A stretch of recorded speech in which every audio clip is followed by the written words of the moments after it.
Hello students, good morning to all of you. I am Karamveer Yadav sir, physics faculty. Dear students, in our previous lecture we discussed about resistance, factor on which resistance depends on. So dear students, in our today lecture we discuss about how resistance combine, right? So in combination of resistor we talk about two types of combination. One is series combination and second will be parallel combination. प्यारे बच्चों, हम resistance को to type से combine कर सकते हैं. First आपका बनता है सीरीज कॉम्बिनेशन एंड सेकंड आपका बनता है पैरेलल कॉम्बिनेशन. और बेटे बोर्ड के पॉइंट ऑफ व्यू से अगर हम बात करें तो resistance in series and resistance in parallel पे डेफिनेटली न्यूमेरिकल्स हर बार सीबीएसई आस्क करता है, हर बार. ठीक है, इस बार भी आपने पेपर चेक किया हो तो उसमें भी रेजिस्टेंस पोर्शन से न्यूमेरिकल पिक किया गया है. ठीक है. So dear students, let us start with our today lecture with our new topic, combination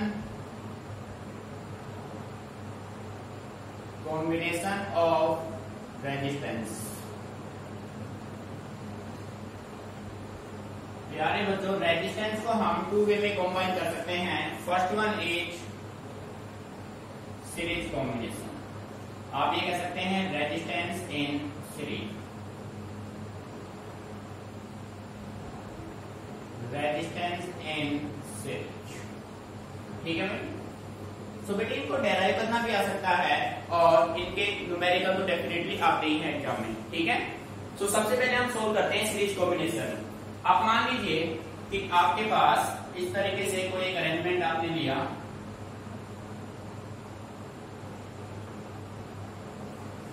ये आपने एक सर्किट बना लिया. यहां पे आपने बैटरी अप्लाई किया.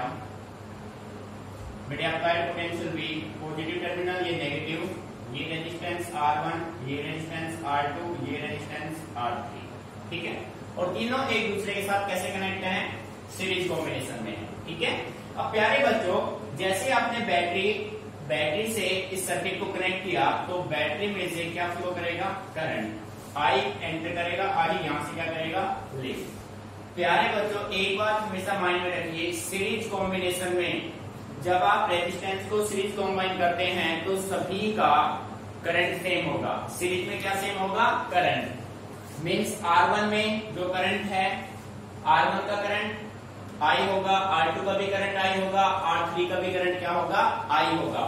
बट तीनों के जो पोटेंशियल हैं वो डिफरेंट होंगे, V1, V2 एंड V3. प्यारे बच्चों, ओम्स लॉ से आपने ये कंसीडर किया था कि R is equal to V upon I. Resistance आपको फाइंड आउट करना है. सीरीज कॉम्बिनेशन में करंट सेम होगा तो प्यारे बच्चों पैरेलल कॉम्बिनेशन में potential across each resistor same. Meaning समझ में आ रहा है? अब जब आप सीरीज कॉम्बिनेशन की बात कर रहे हैं तो सीरीज कॉम्बिनेशन में सभी का करंट R1, R2, R3 तीनों रेजिस्टर में से कितना करंट फ्लो करेगा? I फ्लो करेगा. तो तीनों का पोटेंशियल क्या होगा? डिफरेंट. यहाँ पे V1, यहाँ पे V2, यहाँ पे V3. और इन तीनों का सम किसके बराबर है? V के बराबर है. मीनिंग समझ में आ रहा है? तो आप ये कह सकते हैं in series combination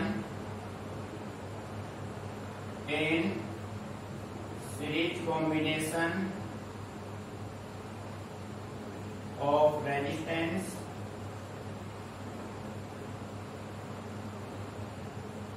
the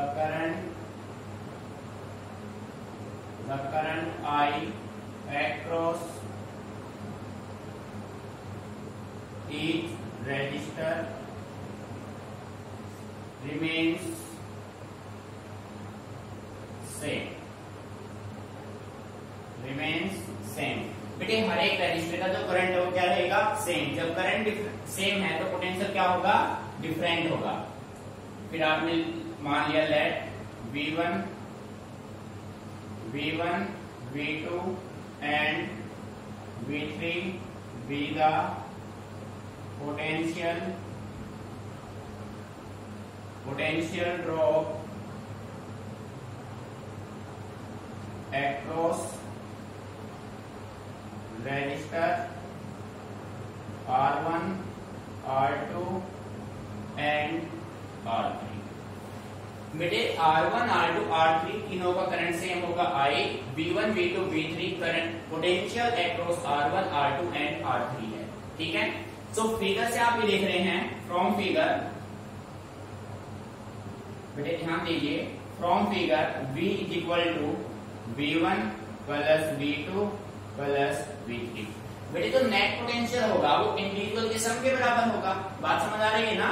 net potential V है तो V जो आपका होगा वो टोटल पोटेंशियल है वो किसके इक्वल होगा? V1 plus V2 plus V3 के इक्वल। ठीक है, अकॉर्डिंग टू ओम्स लॉ, प्यारे बच्चों, ओम्स लॉ कहता है V is equal to IR। अब देखो भाई, करंट हर एक का सेम है, ठीक है, तो आप ये कह सकते हैं यहां से V1 की वैल्यू क्या, इसको मान इक्वेशन फर्स्ट आपने, बेटे V1 किसके बराबर होगा? IR1। बेटे गलती से भी I1 R1 नहीं करना है क्योंकि करंट तो हर एक रजिस्टर का क्या है? सेम। V1 हो गया, V2 क्या होगा? IR2, I सेम है, V3 is equal to IR3। इन तीनों वैल्यू को put the value of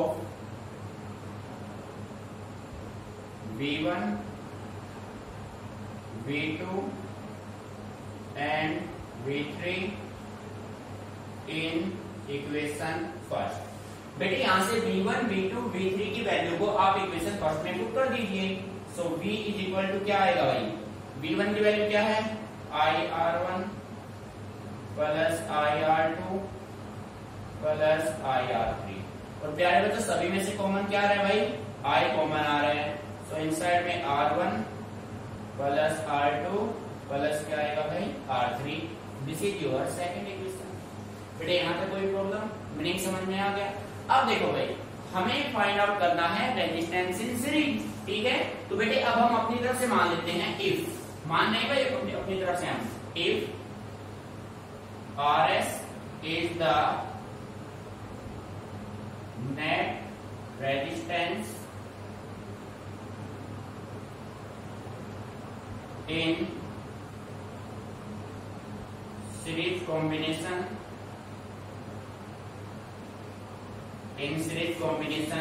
then बेटे V इज इक्वल टू क्या हो जाएगा? IRS। V होता है IR, तो R कौन सा हो जाएगा? RS। S बेटे किसको रिप्रेजेंट कर रहा है? रेजिस्टेंस इन सीरीज को। This is your third equation. अब प्यारे बच्चों ध्यान दीजिए, सेकेंड इक्वेशन में लेफ्ट साइड में भी है, थर्ड इक्वेशन में लेफ्ट साइड में भी है, तो दोनों इक्वेशंस आपस में क्या हो सकते हैं? इक्वेट हो सकते हैं। So we can say right on equating equation second and third we get, बेटे क्या मिलेगा? आप कह सकते हैं IRS is equal to IR1 plus R2 plus R3। बेटे I से I कैंसिल आउट, ठीक है, so RS is equal to R1 plus R2 plus R3। This is your required result. बेटे रेजिस्टेंस सीरीज कॉम्बिनेशन में जो formula आपका बना वो क्या बना? RS equal to R1 plus R2 plus R3। So आप ये कह सकते हैं, so we can say that, बेटे यहां पे हम राइट कर रहे हैं, we can say that we see that the resistance in series combination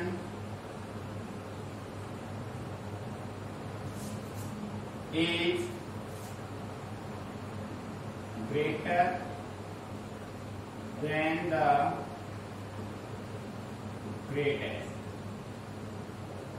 बेटे सीरीज कॉम्बिनेशन जो रेजिस्टेंस है वो मैक्सिमम से भी maximum greater than the greatest आपके पास होगा। ठीक है बेटे, एक बार फिर समझना है, ये डेरिवेशन कोई रटने का नहीं है, चीजों को समझना है प्रैक्टिकली, क्योंकि आपको इसी के बेस पे न्यूमेरिकल सोल्व करने हैं। और न्यूमेरिकल कब आप सोल्व कर पाएंगे? जब आप कंसेप्ट को अच्छे से समझ लेंगे।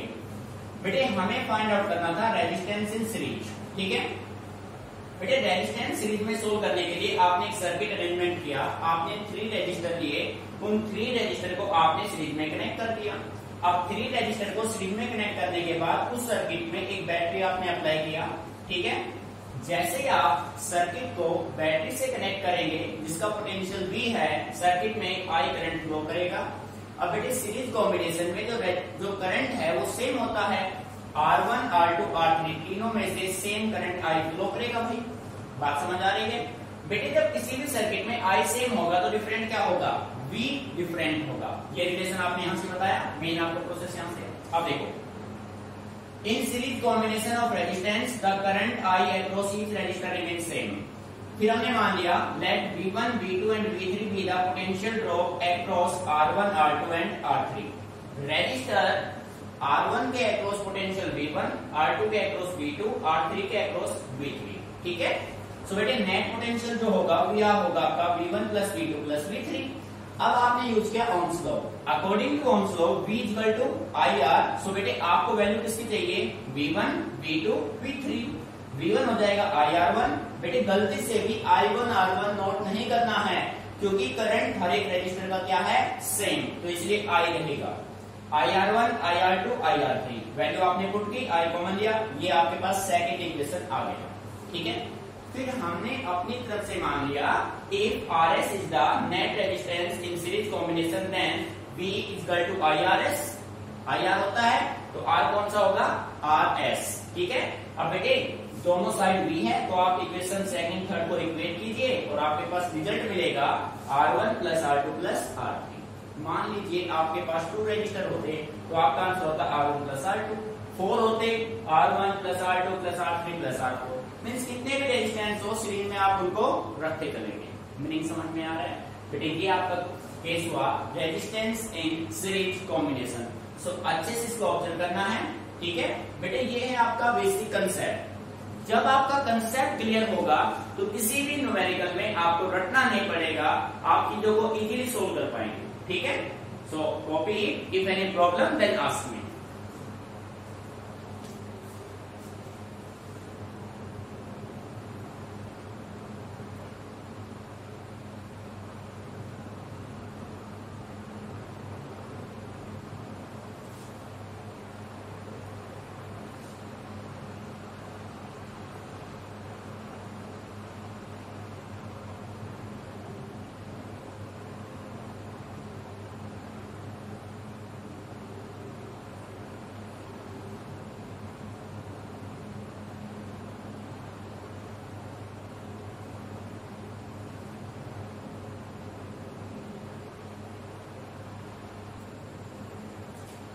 Dear students, first we talk about resistance in series and now we talk about resistance in parallel।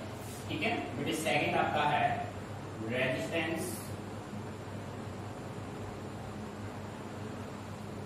In parallel. प्यारे बच्चों, सबसे पहले हम एक सर्किट डायग्राम बना लेते हैं। आपके पास मान लो 1 2 3 4 5 और कुछ रजिस्टर हैं, उन सभी को आपको कनेक्ट करना है पैरेलल कॉम्बिनेशन में। ठीक है, सो आपने इस तरीके से एक सर्किट अरेंजमेंट किया।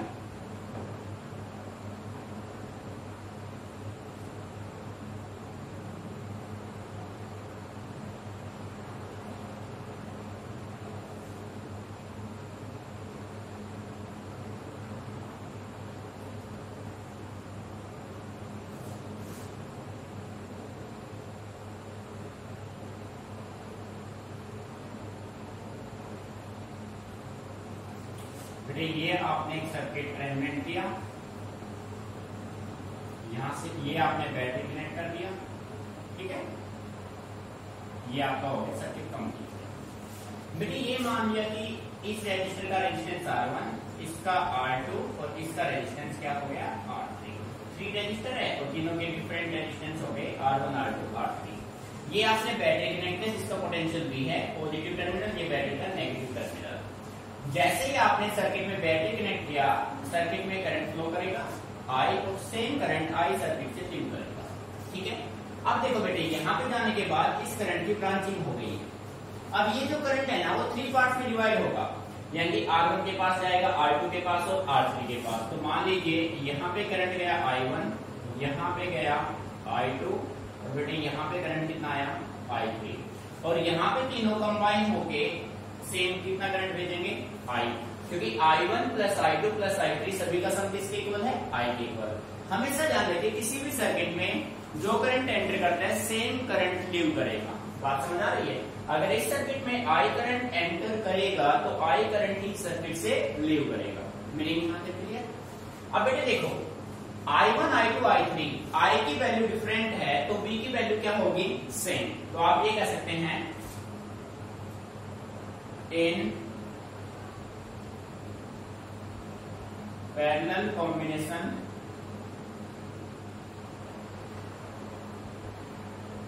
of resistance the potential V across each resistor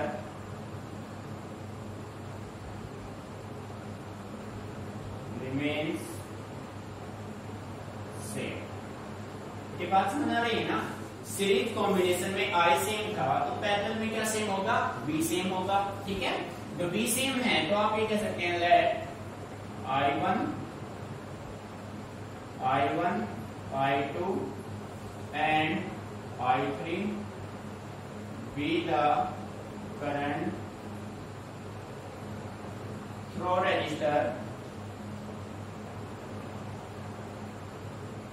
resistor R1, R2 and R3। बेटे नहीं समझ में आ रहा है? जब टोटल पोटेंशियल भी है, पैरेलल में पोटेंशियल सेम है तो करंट डिफरेंट होगा। I1 करंट हुआ R1 के अक्रॉस, R2 के अक्रॉस I2, R3 के across I3। So from figure, प्यारे बच्चों फिगर से आप देखो जो नेट करंट आपका I होगा वो इंडिविजुअल करंट के सम के बराबर होगा। ठीक है ना? I1 plus I2 plus I3। ठीक है? Now according to Ohm's law, बेटे ओम्स लॉ क्या कहता है? ओम्स लॉ कहता है V is equal to IR, but हमें वैल्यू किसकी चाहिए, I1, I2 एंड I3 की।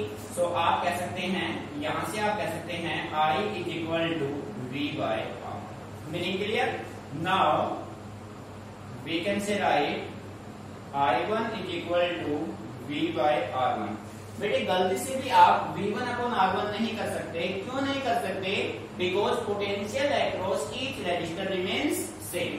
I1 हो गया बेटे I2 V by R2 and I3 is equal to V upon R3। Meaning यहाँ से क्लियर? इन सभी वैल्यू को आप इक्वेशन फर्स्ट में पुट कर दीजिए। Put the value of I1, I2 and I3 in equation first. ठीक है?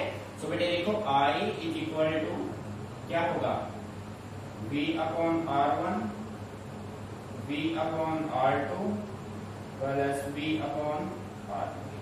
तो प्यारे बच्चे यहां से कॉमन क्या आ रहा है, यहां से V होगा common 1 bye R1 1 bye R2 1 bye R3। इसको आपने मान लिया इक्वेशन नंबर सेकंड। बेटे सेम प्रोसेस चल रहा है, उसमें आपने V फाइंड आउट किया था, इसमें आपने I फाइंड आउट किया है। अब देखो हमें जो है पैरेलल कॉम्बिनेशन में नेट रेजिस्टेंस फाइंड आउट करना है, तो अब हम अपनी तरफ से अज्यूम कर देते हैं इफ, बेटे देखना ध्यान से, if Rp is the net resistance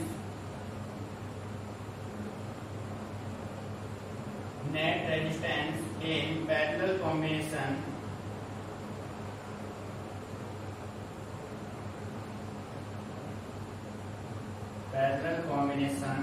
then बेटे आपने मान लिया कि Rp नेट रेजिस्टेंस है पैरेलल कॉम्बिनेशन का, तो आप कह सकते हैं I is equal to V upon Rp।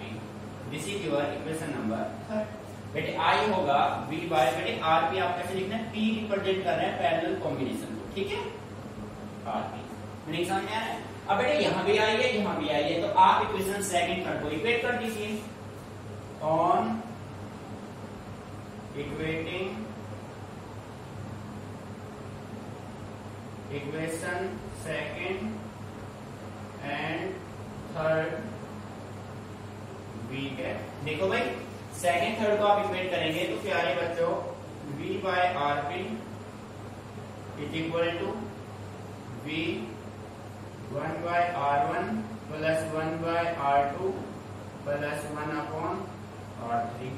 बेटे v से v हो जाएगा cancel out, so 1 by R P is equal to 1 by R one plus 1 by R two plus 1 by R three. This is your required result. अब बेटे कोई भी data divide में है तो उसकी वैल्यू क्या होगी? मिनिमम होगी। तो आप इस रिजल्ट से ये कह सकते हैं we see that the net resistance in parallel combination is larger than the least। यानी कि पैरेलल कॉम्बिनेशन में जो वैल्यू है वो लेजर से भी क्या होगी? लिस्ट, कम से भी कम होगी। बेटे यहाँ पे डाटा डिवाइड में तो वैल्यू कम होगी, सीरीज में डाटा एडिशन में तो वैल्यू क्या होगी? मैक्सिमम। अब प्यारे बच्चों कंसेप्ट आपका बिल्कुल क्लियर है, ठीक है। अब यहीं पे एक बात अपने माइंड में रखना, क्वेश्चन इस बार 20 में भी आया क्वेश्चन है, आपको कुछ रेजिस्टेंस देके जाएंगे और आपसे पूछा जाएगा कि रेजिस्टेंस की वैल्यू मैक्सिमम कब होगी और मिनिमम कब होगी। बेटे जब आपको रेजिस्टेंस की वैल्यू मैक्सिमम फाइंड आउट करना है तो आप हमेशा सीरीज कॉम्बिनेशन करेंगे, मिनिमम वैल्यू के लिए आप हमेशा पैरेलल कॉम्बिनेशन करेंगे, ठीक है। तो यहाँ पे मैं नोट डाल के राइट कर देता हूं। इंपोर्टेंट फैक्ट है ये आपका याद रखना, for maximum value of resistance, और maximum value of resistance we combine the resistor in series. बेटे मैक्सिमम वैल्यू ऑफ रेजिस्टेंस आपको चाहिए तो आप रजिस्टर को किसमें कनेक्ट करेंगे? सीरीज में। मैक्सिमम वैल्यू के लिए सीरीज में। सिमिलर सेकंड आप कह सकते हैं for minimum value of resistance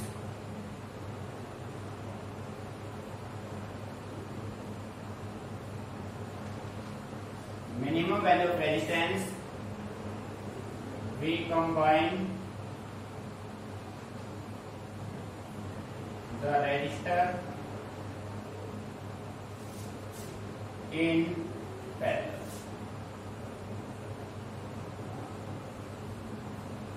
बेटे ध्यान रखिए, मोस्ट इंपोर्टेंट फैक्ट है, इसके बेस पर न्यूमेरिकल डेफिनेटली बनता है आपका। अगर आपको मैक्सिमम रेजिस्टेंस चाहिए तो आप हमेशा कनेक्शन करेंगे सीरीज में, अगर आपको मिनिमम रेजिस्टेंस चाहिए तो आप कनेक्शन करेंगे पैरेलल में, ठीक है। इस फैक्ट को माइंड में रखना है आपको, क्लियर। तो बेटे अच्छे से इसको डेरिवेशन को कीजिए, रिजल्ट आपका पैरेलल में ये होगा। और कोई भी पॉइंट आपको समझ में नहीं आता है तो आप डिस्कस कीजिए, ठीक है। कोई भी रटना नहीं है कि भाई ऐसे आ जाएगा, ऐसा कुछ नहीं है। चीजों को समझ के करना है, तभी आप न्यूमेरिकल इजीली टैकल कर पाएंगे, क्लियर।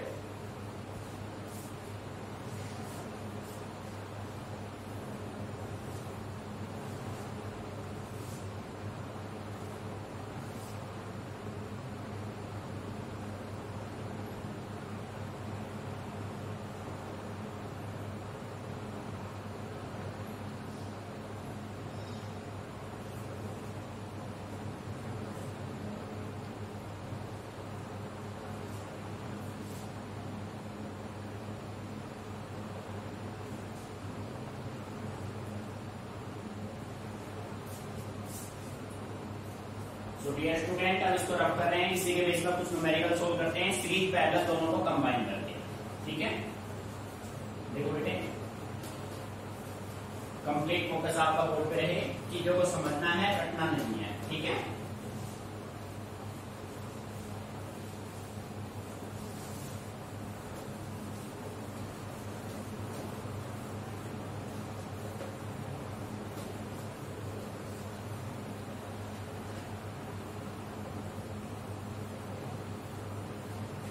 बेटा इस न्यूमेरिकल पे हम सोल्व करते हैं, देखो। और ये सभी न्यूमेरिकल आपको अपने फेयर नोटबुक में एंट्री करने हैं, क्लियर। बेटे देखिए, find the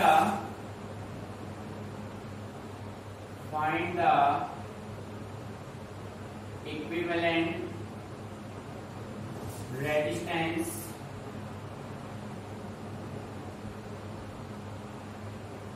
between point A and B। बेटे आपके पास एक सर्किट डायग्राम हम ऐसे रिप्रेजेंट कर लेते हैं।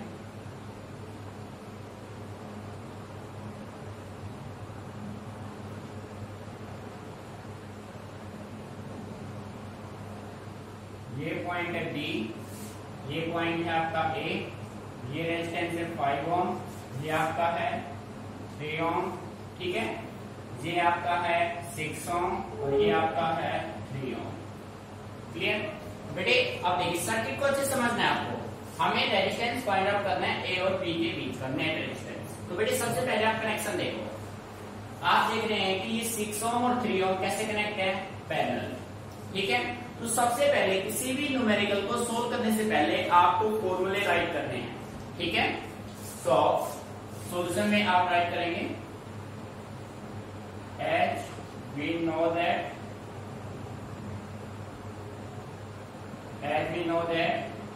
resistance in the series is equal to R1 plus R2 plus R3, इस फॉर्म में होगा। And resistance in parallel 1 by Rp is equal to 1 by R1 plus 1 by R2 plus 1 upon R3, इस form में होगा। R4 5 जो भी अपने पास available, ठीक है। अकॉर्डिंग टू क्वेश्चन की हम बात करें 6 ohm and 3 ohm resistor R in parallel. बेटे क्वेश्चन में आप देखिए 6 ओम रेजिस्टर 3 ओम रेजिस्टर दोनों किसमें कनेक्ट है, पैरेलल में। तो आप इसको पैरेलल में सोल्व करेंगे तो प्यारे बच्चों 1 by Rp क्या हो जाएगा, 1 by R1 plus 1 by R2। बेटे ध्यान से समझना है। So 1 by Rp is equal to 1 by 6 plus 1 by 3। जब आप इसको सोल्व करेंगे so 1 by Rp is equal to, आप देखो एलसीएम कितना हुआ 6, 1 प्लस 2, 3 by 6 आपने सोल्व किया 1 by 2। मीनिंग समझ में आ रहा है। अब बेटे 1 by 2 जो वैल्यू है ना वो आरपी की नहीं है, वो 1 अपॉन आरपी की है। तो आरपी की जो वैल्यू होगी वो आपके पास क्या होगी, वो आपके पास होगी 2 ओम। मीनिंग आ रहा है समझ में। बेटे ध्यान रखना, इसको अगर किसी बच्चे ने रिवर्स नहीं किया ना तो आपका आंसर डेफिनेटली रॉन्ग आएगा, ठीक है। 1 अपॉन आरपी की वैल्यू 1 by 2, तो बेटे आरपी की वैल्यू क्या हो जाएगी 2 ओम। अब आपका जो सर्किट है वो कुछ इस वे में होगा, देखो अब आपका सर्किट ऐसे बनेगा,